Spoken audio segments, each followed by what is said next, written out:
చదువు మీరు ఉండకూడదు అని చెప్పేసి బ్రాహ్మణులంతా కలిసి ఆ రోజుల్లో ఇద్దరు ఓబీసీలను పిలిపించి వీళ్ళని కంప్లీట్ హతం చేయాలని చెప్పేటువంటి పద్ధతిలో చెరకు రూపాయి ఇసుక వాళ్ళిద్దరు చదువుతారని చెప్పేసి చెప్తారు. పోయి ఇంటికి పోయి అది నూరు కొడతారు. కొట్టగానే అమ్మా సామెతలు ఎవరు వచ్చారు చూడండి అని చెప్పేసారంటే మేము లాంతరం గురించి నైట్ టైంలో పోతే లాంతరం గురించి చూపించడానికి చూడడానికి పోతే మా గొడ్డలు బయలు ఎవరు మీరు ఎందుకు వచ్చారు ఎందుకు వచ్చారని చెప్పేసారంటే మేము మిమ్మల్ని చంపడానికి వచ్చామని చెప్పేసారు. మౌనంతో నీకే వస్తుందని చెప్పేసారంటే మాకు ఒక్కొక్క రూపాయి ఇస్తా అని చెప్పేస్తారు.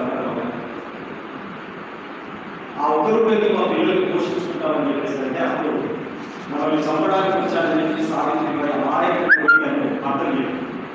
అప్పుడు ఎవరంటే జ్యోతిబాబు ఎంత గొప్ప వాహనం అవునంటే నన్ను చంపడానికి వచ్చినటువంటి వ్యక్తి సైతం నా వర్గం తగ్గిది ఎవరంటే అమ్మా సావిత్రి ఆ ఉట్టి మీద అర్థం ప్రకృతి తీసుకొచ్చి ముందు వాళ్ళని పెట్టు వాళ్ళ ఆకలి తీరుతుంది అందరూ పెట్టిన తర్వాత ఇక ఒక చంపడానికి ఎక్కడ అవ్వకూడదు వాళ్ళు గొడ్డలి కింద తీసి ఇప్పుడు మీరు మా ఊరిలో ఉండాలని తిన్నారు మా లేదు లేదు మహానుభావుడు ఇలాంటి నేను ఎందుకు చంపడానికి తప్పు చేశానని చెప్పి గొడ్డలి కింద తీసి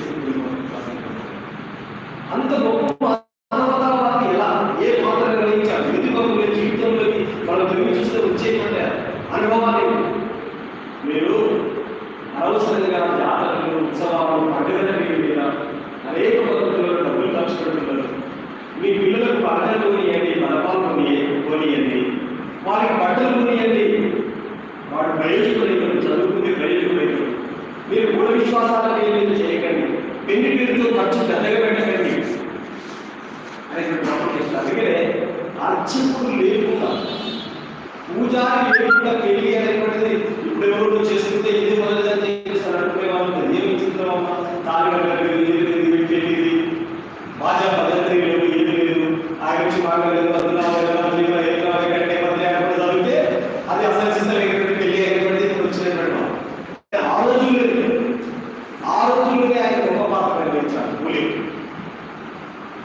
పూల దండల పెళ్లి చేశాడు.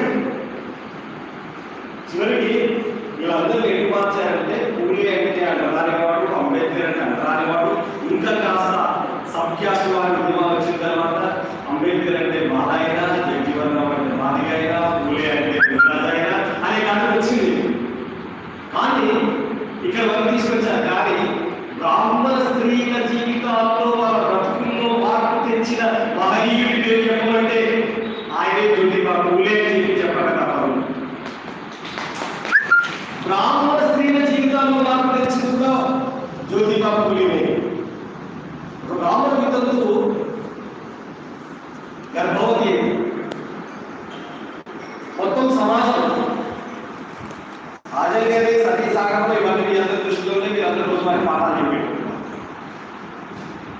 తనకు బిడ్డ పుడితే ఏంటి, భర్త లేనప్పుడు బిడ్డ పుడితే ఏంటి అనేటువంటి మధ్యలో నాకు చదువుతారని చెప్పేసిందంటే వితంతువులకు అప్పటికే శరణాలయాలు నిర్మిస్తాడు జ్యోతిబాబు. అందరికీ సేవ చేస్తున్నటువంటి సందర్భంగా ఆమె కరోనాకు ఆమె కూడా సూచించారు.